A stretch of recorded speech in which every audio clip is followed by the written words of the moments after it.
Well, we know she was, you know what I mean? She was there 1 minute and the next she wasn't. So they searched and tore our house apart 11 times. I don't know. It really hurt, the whole thing has really hurt me and Candus a lot, but we're still hanging in there for our kids and trying to do what's right. And holding out hope that Summer will be found. 4 years have passed since Summer Wells disappeared without a trace. No suspects. No body. No answers. But now, a quiet shift is happening, one that could change everything. Investigators have returned to the Wells property, focusing not on the house, but the perimeter. Why now? According to sources, it all centers around a 2-hour gap on June 15, 2021, starting at exactly 4:30 p.m., when a crew of tree trimmers packed up and left Simpson Road. From that moment, Ben Hill fell silent. What if Summer never left the property at all? What if the truth has been buried, hidden in plain sight, just feet away from where dogs searched and officers walked? And if what's being looked at now is what we think it is, this case may not stay cold for much longer. The return of TBI agents to the Wells property wasn't announced. There was no press conference, no media swarm, just quiet movement, vehicles, equipment, and a subtle, focused effort near the outskirts of the land. But they didn't zero in on the house itself. Instead, their interest shifted to something far more specific, the perimeter. More precisely, a spot near an old, nondescript shed that sits at the bottom edge of the property, close to Beach Creek Road. This shed has always been there, but now it's back in the spotlight. And there are several reasons why. The first clue that something was happening came not from law enforcement directly, but from Dawn and Candus themselves. On a community Facebook page dedicated to finding Summer, they mentioned that TBI had recently been back on the property. But it wasn't a full-scale investigation. It was selective, focused. Why? Some believe it could be due to a new tip. Others think it's the result of forensic reanalysis, soil, scent traces, or anomalies missed in earlier searches. In missing person cases, it's not uncommon for cadaver dogs to fail, especially if the body was moved, masked, or buried shallowly under dense ground cover. That may be what's bringing investigators back. The shed near Beach Creek has always raised quiet suspicions. It's not visible from the house, and it's partially obscured from the road by trees and elevation. From the outside, it seems like a harmless storage area, but it also provides just enough cover for someone to hide something without being seen. If a body, or any key evidence, was ever temporarily hidden here, it could easily have been overlooked. The terrain around the shed slopes downward. Thick vegetation grows fast in East Tennessee summers. In June, leaves are full and dense, creating natural camouflage. This is critical. Even during the early days of the search, investigators admitted they couldn't guarantee full visual coverage of every inch. There are cases, well, documented ones, where bodies were later found mere feet from the original search zone, simply because search teams overlooked blind spots. If the shed area was ever skipped or not thoroughly examined at depth, it's possible something was missed. What makes this area even more suspicious is when TBI decided to come back. Their renewed interest seems to correlate with the now infamous 4:30 p.m. time window on June 15, 2021, the moment the tree trimmers left Simpson Road and the area became completely quiet. From that point on, if anyone wanted to move or hide something without being seen, they had the opportunity. A shed, quiet, isolated, out of direct view, could serve as a temporary concealment point. If Summer died accidentally and someone panicked, this spot would be a logical first move, especially if they planned to relocate her later under the cover of night or during another time gap. So now, TBI is back. They're digging, scanning, searching again. They're not chasing rumors, they're following something concrete enough to justify time, resources, and boots on the ground. The question isn't just whether Summer left the property, it's whether she ever even moved from it at all. And if she didn't, if she was hidden right there, near that shed, in the shadow of searchers and spotlights, then the silence that followed 4:30 p.m. may have been more than coincidence. It may have been a cover. From the beginning, the timeline of June 15, 2021, has been a puzzle with missing pieces.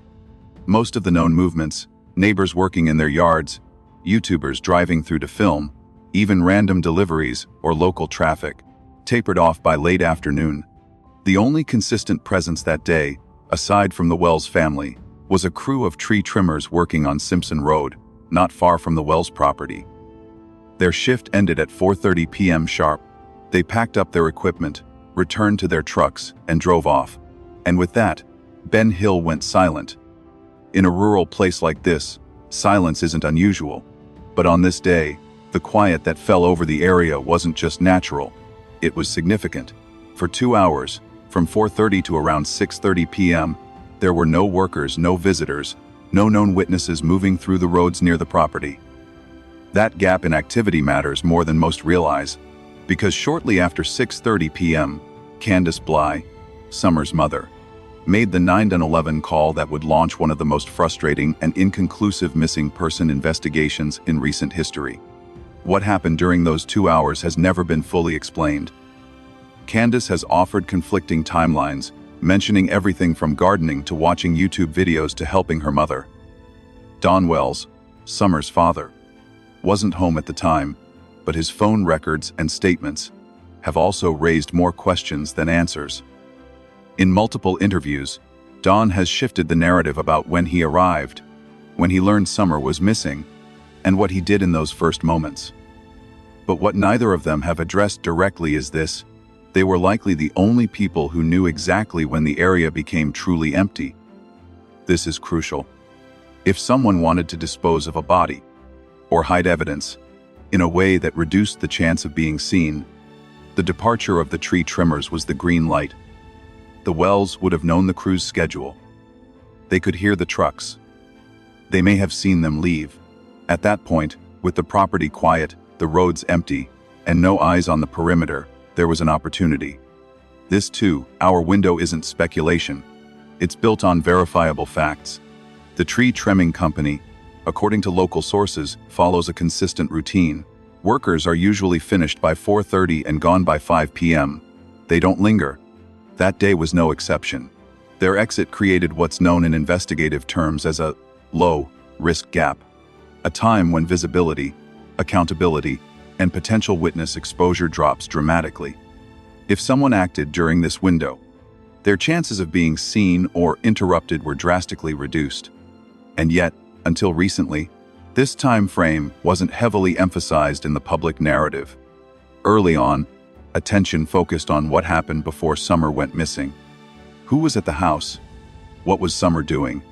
Where was she last seen? These are standard questions, but they assumed something happened to her. That she was taken. That a stranger pulled in and abducted her. But if that wasn't the case, if Summer had already died by 4:30, or if a plan had already been set in motion, then what matters most is not what happened before, but what happened after. The silence of Ben Hill after 4:30 p.m. provided perfect conditions for concealment. The geography, the foliage, the lack of through traffic, all contributed to a setting where someone could act with minimal fear of being seen. Even the nearest neighbors would have had limited visibility down the slope and toward the shed. There were no surveillance cameras, no dash cams, no delivery drivers passing by, just a rural stretch of road, a quiet house, and people inside who, for 2 full hours, held control over both the narrative and the scene. By the time the 911 call was placed, that control had shifted. Authorities were now involved. But the moment officers arrived, they were already 2 hours behind. The trail had gone cold before it ever had a chance to begin. What this means, in the simplest terms, is that if Summer's disappearance was not the result of an outside abduction, then the most critical moments were not the ones leading up to her vanishing, but the ones that followed immediately after 4:30. In those quiet, undocumented, unobserved minutes, the truth may have been written, buried, or erased. And that's why, now, 4 years later, investigators have returned. Not because they finally found new evidence, but because they finally understood where to look, and when. While much of the early investigation focused on the woods, the dog trail, and the main house, one area remained largely unexamined: the shed near the bottom of the Wells property, just off Beach Creek Road. At first glance, it seemed irrelevant, a common storage structure on a rural lot. But with new attention from investigators in recent months, its potential significance has shifted dramatically. The question now is not whether the shed matters, but why it was overlooked for so long. First, its location presents tactical advantages for someone trying to conceal evidence. The shed sits on the far edge of the property, away from the house, but still within private land boundaries. It is not directly visible from the road or the home, and more importantly, it lies in a zone that likely received minimal search pressure during the initial days. Search operations often prioritize the last seen location, wooded areas, water sources, and known trails. Peripheral outbuildings, especially those deemed normal, are sometimes only briefly checked, if at all. According to multiple reports, investigators only recently returned to that part of the property. What prompted this return isn't confirmed, but the timing aligns with increased scrutiny around the 4:30 to 6:30 p.m. window, the same period in which the area became completely quiet after the tree tremors left. That silence may have provided the opportunity not just to act, but to move something or someone to a temporary holding point. In many missing child cases, especially when a family is involved, the concealment of evidence is often staged in phases. The first stage is panic control, where to put the body immediately. The second is strategic removal, when to move it further, once the pressure eases. If Summer had died before or around 4:30, the shed could have served as a low-risk, high-access point for short-term concealment. What makes this theory plausible is the absence of activity in that zone between 4:30 and the first arrival of police. With no traffic, no external observers, and no law enforcement presence until after 6:30, someone familiar with the land would have had complete control over the perimeter. Even more critically, the shed is close enough to the house to reach quickly on foot or with a vehicle, yet far enough to obscure sightlines. Adding to this is the question of vehicle movement. Dawn and Candus had access to multiple vehicles. Candace Harrer, Candus's mother, had a smaller SUV, one capable of backing into the tree line near the shed. No dash cams, no neighbors nearby, and no aerial surveillance meant such a movement would likely go unnoticed. If a body was temporarily placed there, even for just one night, the odds of discovery would have been slim, especially if searchers believed that area had already been checked. Yet it's unclear how thoroughly the shed was examined in 2021. Was it swept by dogs? Was the soil tested? Was the interior imaged with ground-penetrating radar? These are standard steps in some cases, but not always applied equally, especially in vast, wooded properties. And in statements made by TBI later that year, there was little mention of forensic analysis near the shed itself. Then there's Dawn's behavior on the evening of June 15th. According to several reports and his own statements, he did not go straight to the house upon arrival. Instead, he drove down toward the lower part of the property. The reason for this has never been fully explained. If he believed Summer was truly abducted, why not head straight to the house, to his wife, or to the officers already responding? What was down at the perimeter that warranted his immediate attention? His choice of destination suggests awareness. Either he suspected something was hidden there, or he knew it. It may have been to verify that the shed was undisturbed, that no one had stumbled upon something incriminating. If the shed had been used as a temporary storage site, even for a few hours, it would explain the urgency and the quiet unease that seemed to follow. Now, with TBI returning years later and focusing on that precise zone, the pieces begin to realign. This is no longer about broad speculation. It's about narrowing down known timelines, access points, and behavioral inconsistencies. And among all the features on that property, the shed, unimportant to outsiders, familiar to the family, stands out as one of the few places capable of serving a critical function, to buy time, and to delay discovery. If that's true, then what investigators are doing now isn't a routine revisit.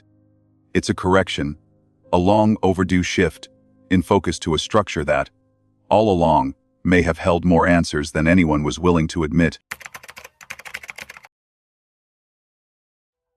When a child goes missing, the first instinct of a parent is panic. That's not theory, it's observable behavior. In case after case, frantic calls, desperate searches, uncontrolled emotion all emerge within minutes. But in the case of Summer Wells, something about Don Wells's behavior didn't match that pattern. His response, once he arrived home, was not chaos. It was direction, purposeful, and strangely quiet. Don has consistently stated that when he heard Summer was missing, he rushed home from work. But multiple accounts, including his own shifting narratives, raise immediate red flags. On one hand, he described speeding back toward Ben Hill Road in a state of disbelief. On the other, he mentioned stopping at the bottom of the property, not to confront his wife or check the house, but to drive toward the shed area, near Beach Creek Road. That location became the focus of his investigation, his first stop. This detail, while seemingly minor, holds major implications. Why would a father in crisis divert to a lower corner of his land before checking the house where his daughter was last seen? There was no indication that anyone saw Summer near the shed. No calls were made suggesting she'd run in that direction. And yet, that's where Don went. If Don suspected foul play, wouldn't his instinct be to question Candus Bly, to scour the woods, to engage with police? His decision to check the perimeter first implies foreknowledge either of the land's vulnerabilities or of what might have been done there. Inconsistencies in Don's public statements also compound suspicion. In early interviews, he claimed he believed Summer was abducted. Later, he suggested she wandered off. At other times, he appeared to shift blame between his wife and strangers. These contradictions weren't just minor memory lapses. They reflect a lack of consistent internal narrative, something law enforcement professionals often cite as a warning sign during interviews. More than that, Don's tone rarely matched the weight of the moment. His demeanor ranged from oddly composed to inappropriately casual. He spoke of praying for the abductors and mentioned his daughter being in a better place, well before any evidence pointed to her death. Forensic psychologists often look not only at what is said, but when. In Don's case, the timing of his language, particularly the early shift from missing to gone, suggested a cognitive disconnection from the urgency of a live search. It wasn't just what he said, it was what he didn't do. Don never led public searches. He never organized a coordinated outreach. He never issued a plea directly to the media, asking for Summer's safe return in his own words. Instead, he appeared mostly in YouTube interviews, often defensive, sometimes under the influence, and consistently evasive. There's also the question of his relationship with Candus Bly and Candace Harrer. Don often deflected questions about their roles, or passed judgment on their behavior, while protecting his own. This disjointed dynamic made it difficult for investigators and the public to get a clear sense of who was controlling the narrative. But perhaps the most unsettling aspect of Don's behavior was his preoccupation with external suspicion. From the beginning, he seemed fixated on what others thought of him, rather than on finding his daughter. He openly speculated about what the media might say, what neighbors believed, and how he was being judged. This defensive posture is not uncommon, but in cases where guilt is later confirmed, it's often an early clue. To be clear, no one has been charged in Summer's disappearance. But when law enforcement revisits a crime scene years later and focuses on the exact location Don went to first, it recontextualizes everything. His actions weren't just strange. They were aligned with what is now considered a potential disposal site. The question then is simple. Why did Don Wells drive straight to the bottom of the property when no one else thought to? And what did he expect, or fear, he might find when he got there?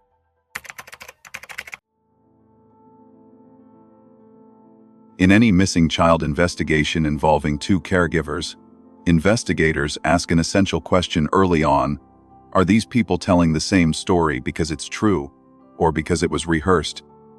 With Don Wells and Candus Bly, the answer isn't clear.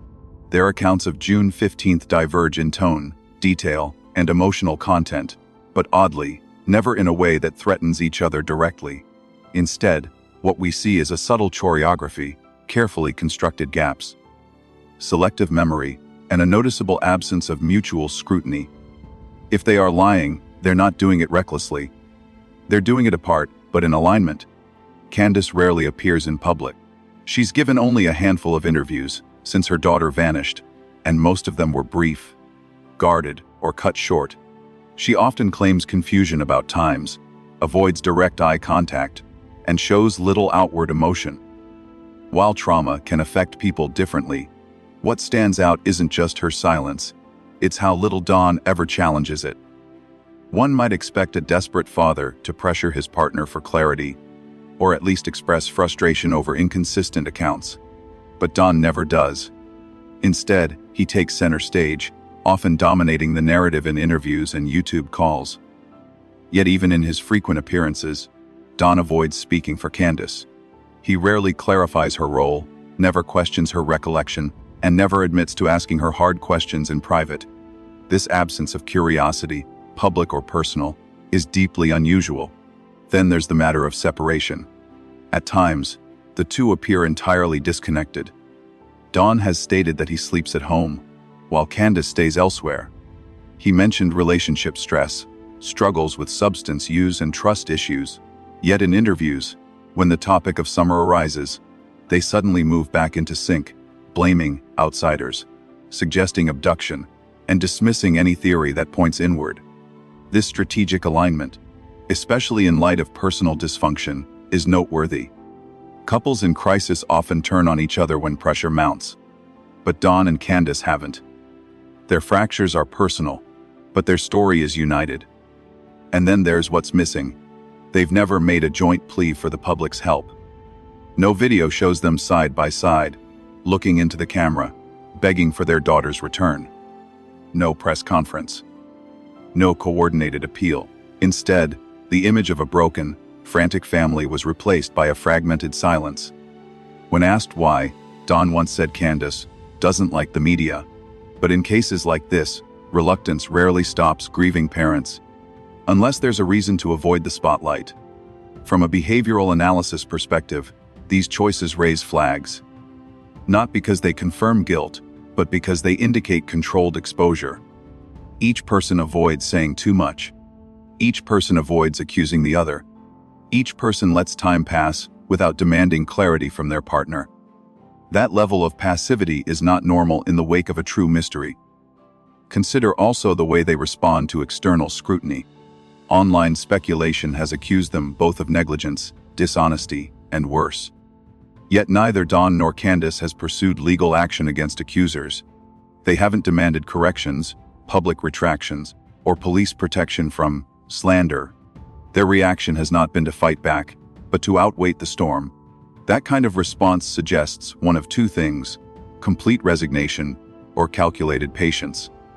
If it's the latter, the question becomes chilling. What exactly are they waiting for? For the case to cool? For public interest to fade? Or for the clock to run out on something deeper, like physical evidence or legal exposure? And finally, there's the shared vagueness in their timelines. Investigators have never released an airtight reconstruction of June 15th. No one outside the household can confirm exact movements for either parent in key hours. But what's most telling is that neither Dawn nor Candus has ever demanded that timeline be clarified. They haven't begged the public to help reconstruct it. They haven't asked for surveillance, witnesses, or additional searches to verify their alibis. Why? Because uncertainty, in this case, may be their greatest defense. Ambiguity protects both of them. It allows Dawn to say, "wasn't there," and Candus to say, "I can't remember." It creates a fog that no one, not police, not media, not the public, has been able to cut through. And that's what coordination really looks like. Not rehearsed lines or matching alibis, but parallel evasions, mutual silence. A refusal to cross each other's narrative boundaries. That's not tripping over the truth. That's dancing around it, together. Missing child cases that involve suspected concealment by close family, the public and media tend to focus solely on the parents. But statistically, When concealment is intentional and sustained, it's rarely executed in complete isolation. Whether knowingly or not, someone often helps. The possibility that a third party was involved in the disappearance, or more precisely, in the cover-up, has long lingered on the edges of the Summer Wells case. It hasn't been the dominant theory, perhaps because there's no confirmed sighting of anyone else on the property that day. But absence of evidence is not evidence of absence. And in a rural location like Ben Hill Road, a person can come and go with no cameras, no witnesses, and no trace. There are two broad categories of third-party involvement in concealment scenarios: the knowing accomplice and the unknowing helper. In the first case, someone close to the family is aware, either during or after the event, and participates deliberately. In the second, the person helps in some way without fully understanding the situation. And both are more common than most people think. Let's consider the first category. Candus Harrer, Summer's maternal grandmother, was reportedly present at the home on June 15th. She was part of the flower planting narrative, the last moment Candace Bly claims to have seen Summer alive. After that, her presence in the timeline fades. She gives no interviews, makes no public statements, and no official record confirms what she did in the hours between Summer's last sighting and the 911 call. If Candace Bly needed to stage something, Harrer may have been a witness or an accomplice. It's possible she helped move an object, provided transportation, or simply remained silent.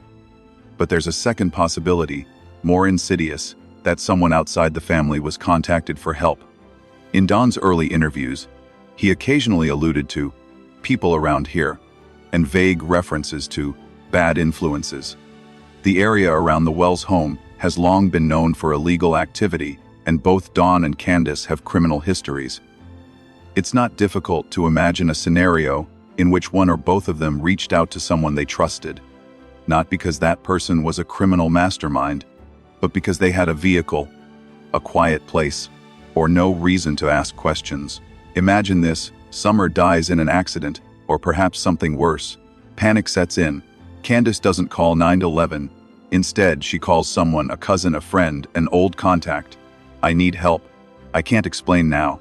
That person shows up, doesn't ask too much, helps move something, maybe not even knowing what. It wouldn't be the first time someone helped dump a bag or borrow a truck without realizing they were participating in a felony.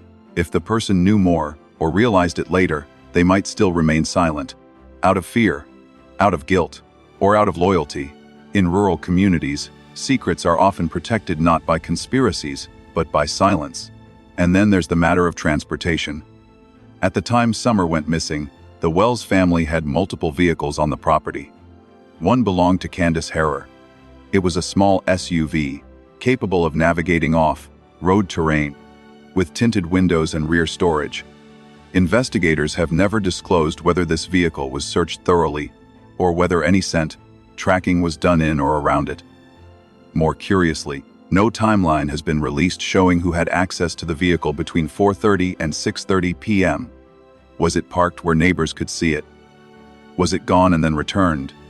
Without these details, the possibility remains that the SUV was used to transport Summer or to rendezvous with someone off property.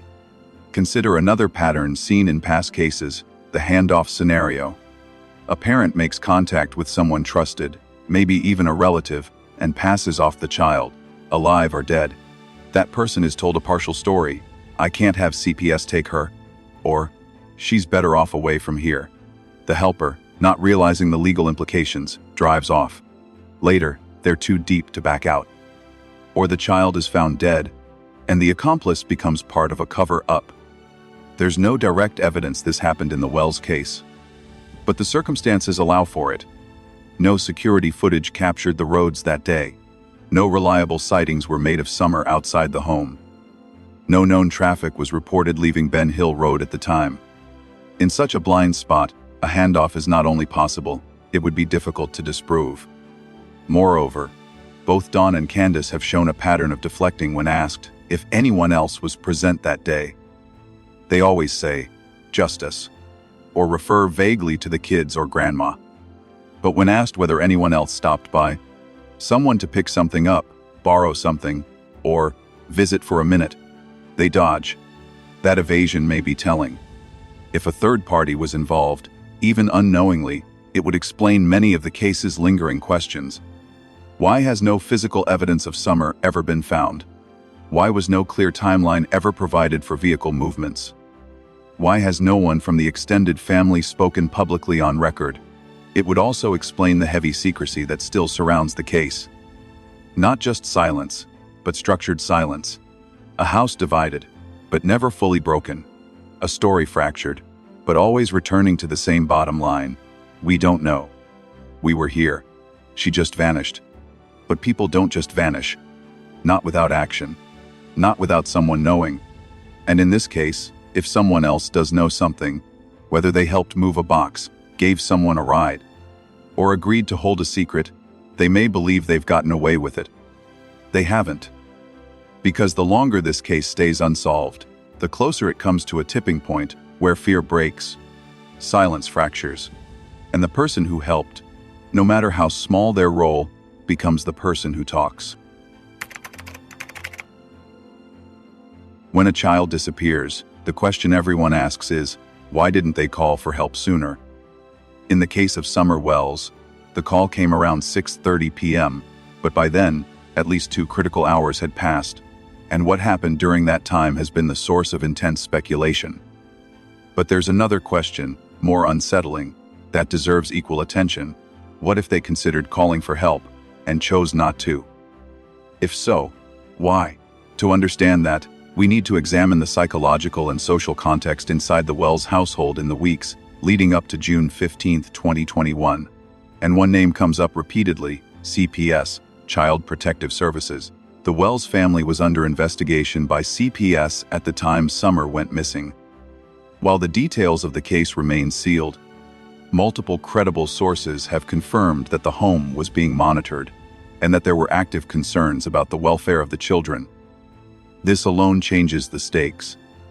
When a child in a monitored household suffers an injury, accident, or worse, the fear of legal repercussions skyrockets. Suddenly, it's not just a tragedy, it's a liability. In such a scenario, the decision to call for help is no longer automatic. It becomes a risk assessment.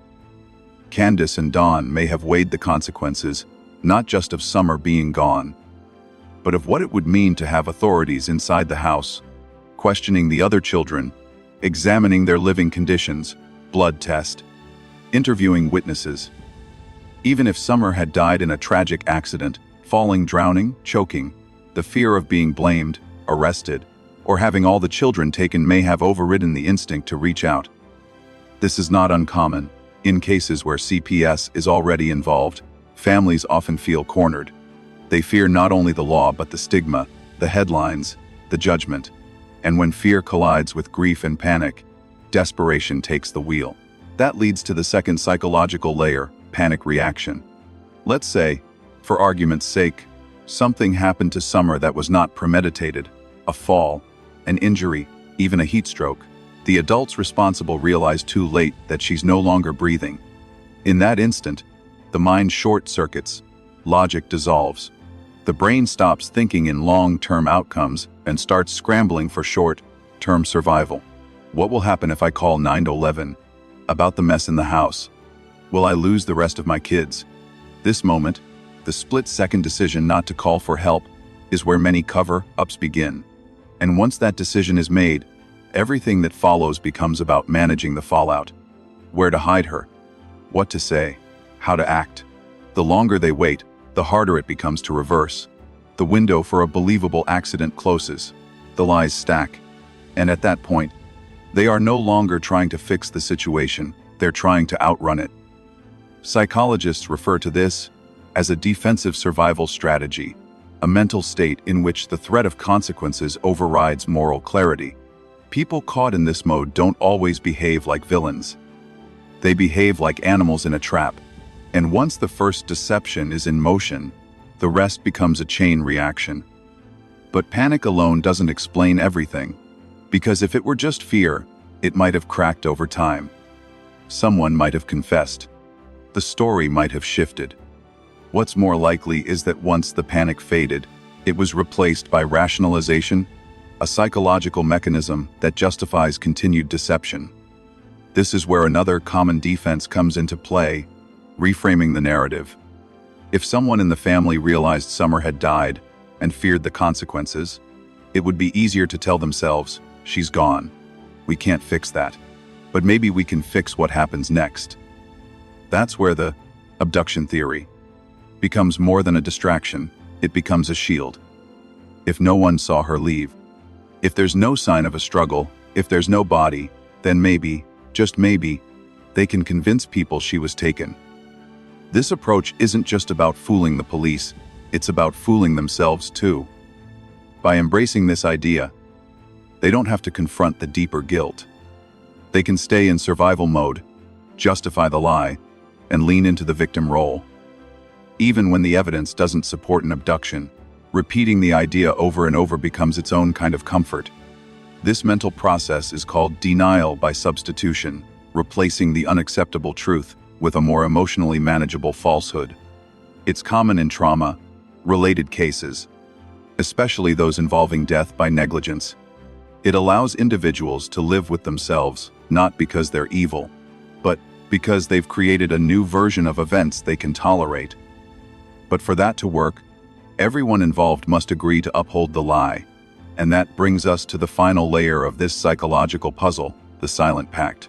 Families in crisis sometimes operate like closed systems. What happens inside stays inside. Loyalty becomes a currency, and secrecy becomes survival. If one person breaks, admits what happened, it puts everyone at risk. So even if only one individual was directly responsible for Summer's death, the others may have chosen silence not out of guilt, but out of perceived duty. This phenomenon, often called mutual complicity, is driven by several forces: shame, fear of punishment, protection of other children, even the desire to avoid destroying what's left of the family. In such systems, it's common for multiple individuals to know the truth, or parts of it, but to maintain a unified front.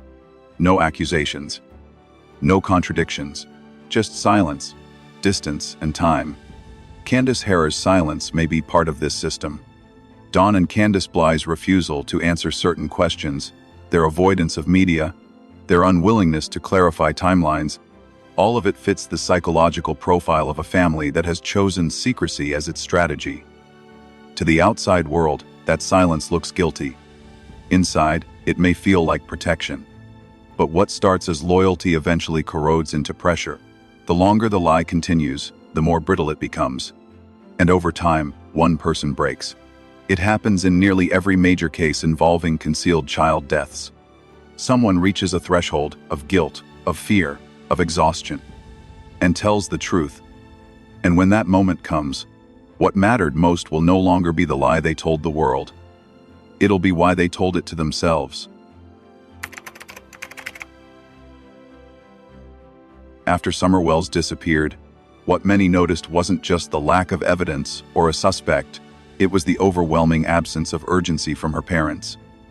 There were no trembling voices in front of the cameras, no raw, visible pain, no emotional appeals that pulled the world into the grief of a shattered family. The silence was immediate, and it lasted. To understand the weight of that silence, we need to hold it up against another case. One that shook the world, not just because a child vanished, but because her parents refused to go quiet. When 3-year-old Madeleine McCann disappeared from a holiday apartment in Praia de Luz, Portugal, in May 2007, her parents, Jerry and Kate McCann, reacted with an intensity that burned into public memory. In the first few hours, the resort was locked down. Neighbors, tourists, and staff swept the area. Kate McCann ran door to door screaming. Jerry contacted British authorities before midnight. Within 24 hours, the story had begun to spread across Europe. In less than a week, the McCanns were speaking to media outlets from multiple countries. They didn't just grant interviews, they demanded attention. They released photos. They updated timelines. They sat down, eyes hollowed with fear and exhaustion, and begged. Kate McCann, in particular, became a symbol of maternal devastation. She was scrutinized for being too controlled. But behind her restraint was a constant thrum of emotional pressure, hands clenched, eyes red, voice quivering. She often clutched Cuddle Cat, Madeline's favorite toy. At press conferences, she spoke directly to her daughter, "Madeline, we love you. We're looking for you. We will never give up." The message was clear. She was not going to stop. Jerry McCann took on the public-facing role, coordinating with British diplomats, organizing a fund, and consulting with child abduction specialists. Within weeks, the Find Madeline campaign had raised hundreds of thousands of pounds. A team of legal media and security experts was built around the couple. And whether you agreed with their approach or not, no one could accuse them of apathy. Now contrast that with the Wells family. When Summer Wells disappeared from her home in Hawkins County, Tennessee on June 15, 2021, there was no campaign, no hotline, no international press, no coordinated media strategy. The parents didn't reach out to national news, reporters had to reach out to them. There was no press conference in the first 72 hours. No visible, emotional plea. No effort to give Summer's face to the world. Candus Bly appeared in a short clip, nervous, tight-lipped, her voice flat and eyes drifting away from the camera. She described planting flowers. She didn't describe Summer. She didn't say what she was wearing, or how she smiled, or what might calm her if she were afraid. There was no direct message to her daughter, no call to the public, just a muted, brief response that faded from coverage almost instantly. Dawn Wells, by contrast, took a more public role, but not the way Jerry McCann did. Dawn gave interviews to local stations and soon became active in YouTube live streams. But instead of rallying support, his tone often veered into defense and distraction. He speculated wildly about trafficking rings, satanic rituals, Mexican cartels without evidence. He argued with content creators, drank during calls, and often redirected conversations to how he felt misunderstood. Rarely did he speak about Summer's personality, her fears, her routines, her laugh. When asked about her, Dawn often repeated vague phrases. She loved to play outside, or she was a tomboy. Nothing that tethered him to her emotionally in the way that Kate and Jerry McCann so vividly displayed. And perhaps most telling, neither Dawn nor Candus ever made a heartfelt, sustained message to Summer herself. Not in a recorded video, not in a live interview, not in print. They never said, "Summer, we love you. If you're out there, we're coming." There was no equivalent to Kate McCann's tearful eyes staring into the lens. Some might argue that cultural and socioeconomic differences played a role. The McCanns were a pair of British doctors on holiday. The Wells family was rural, working class, and under investigation by CPS at the time of Summer's disappearance. But grief crosses class lines. Fear is universal. The instinct to protect, to search, to scream for your child's return is not determined by status. It's determined by connection. In fact, trauma psychologists point to a common baseline in parental behavior. When a child goes missing, desperation. It may come out in different ways: rage, paralysis, overactivity, but the drive to do something is almost always there. And that's what makes the Wells case so disturbing. There was no visible drive. There were no parent-led search parties, no flyers from the family, no GoFundMe they organized, no billboard campaigns, no public walks or candlelight vigils launched by the parents themselves. Every major effort, search, public awareness, online engagement was driven by others, strangers, locals, creators. Not Dawn, not Candus. Even more, when private investigators offered to help, the Wells family declined or disengaged.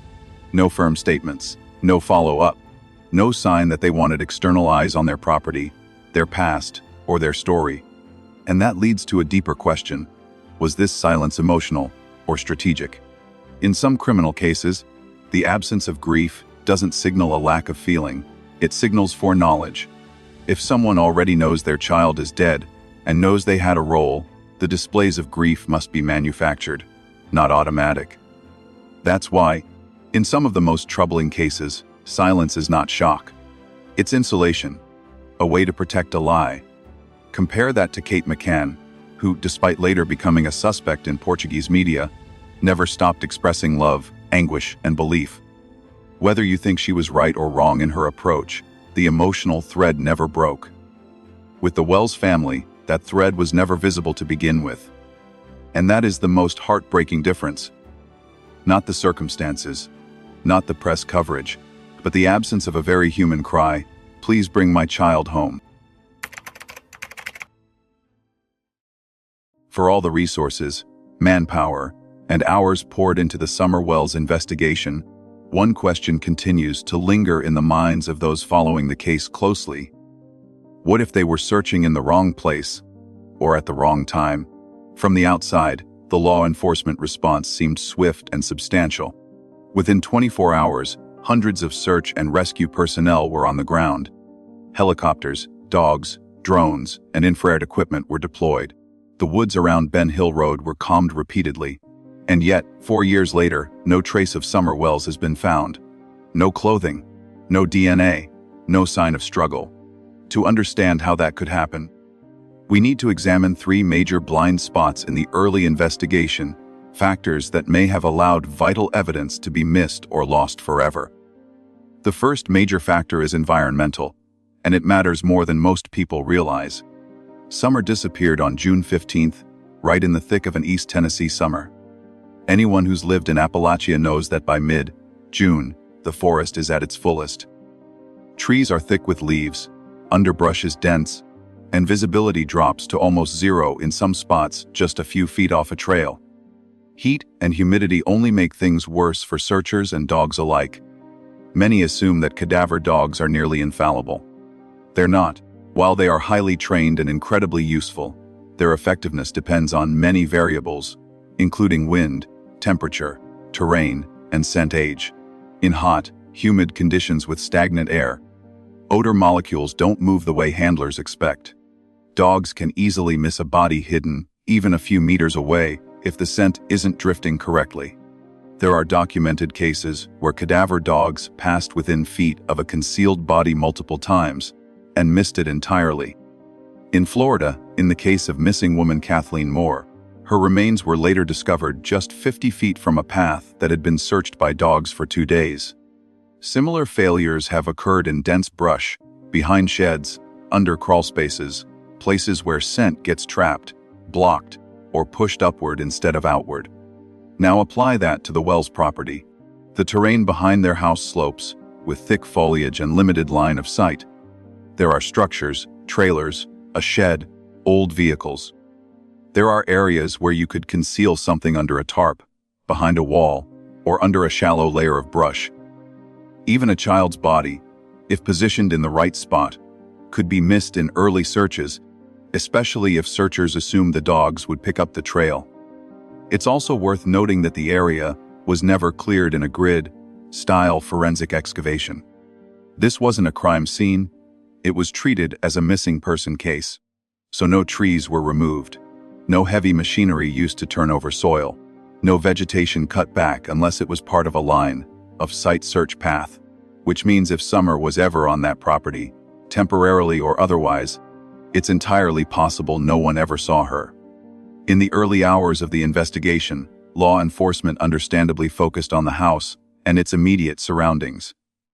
That standard protocol, last known location, points of entry and exit, wooded areas where a child could wander.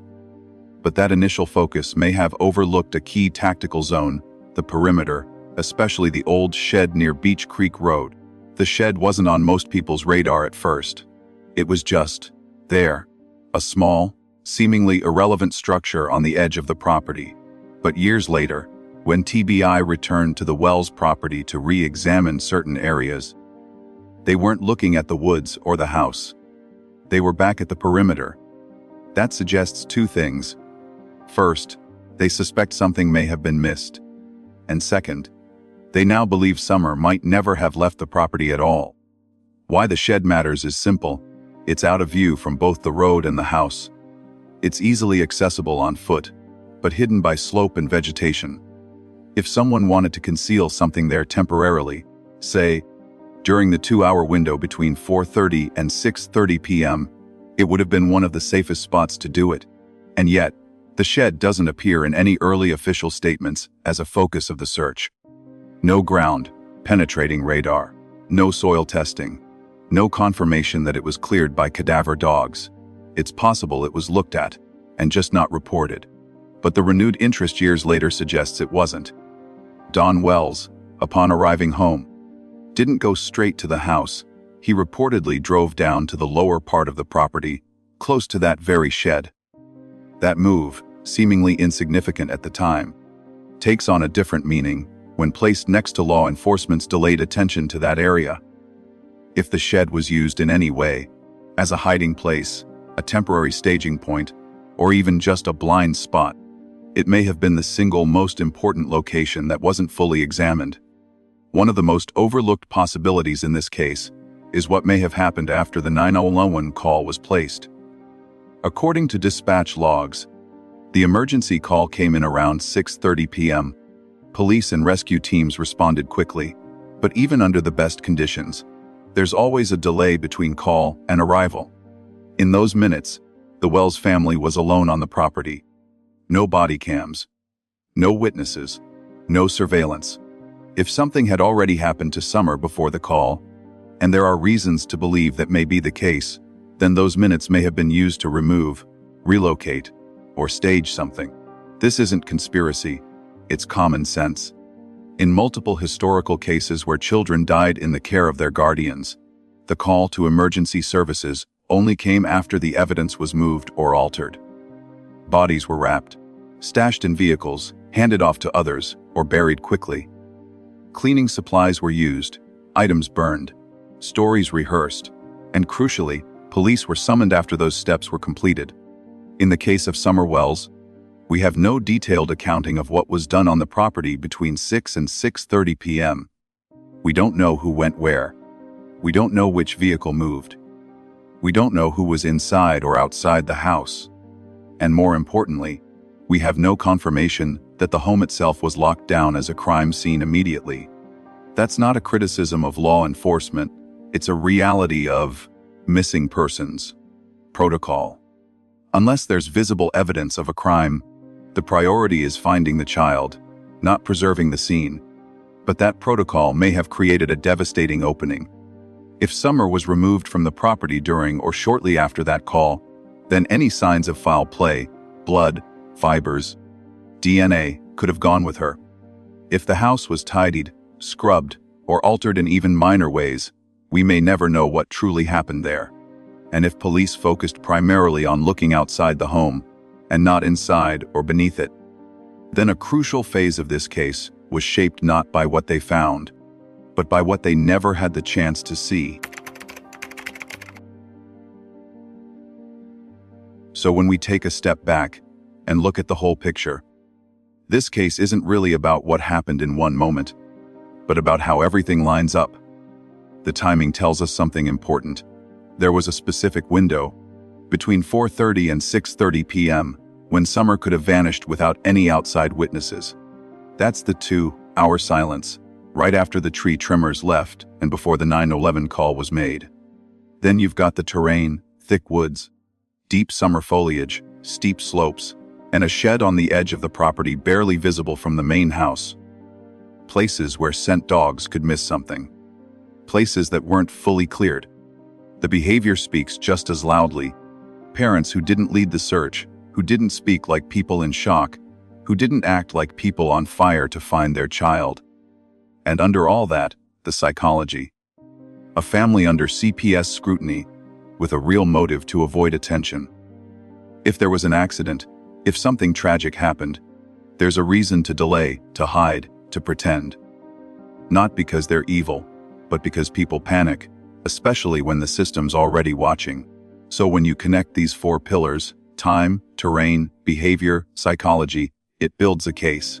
Not one that proves guilt, but one that demands deeper inspection.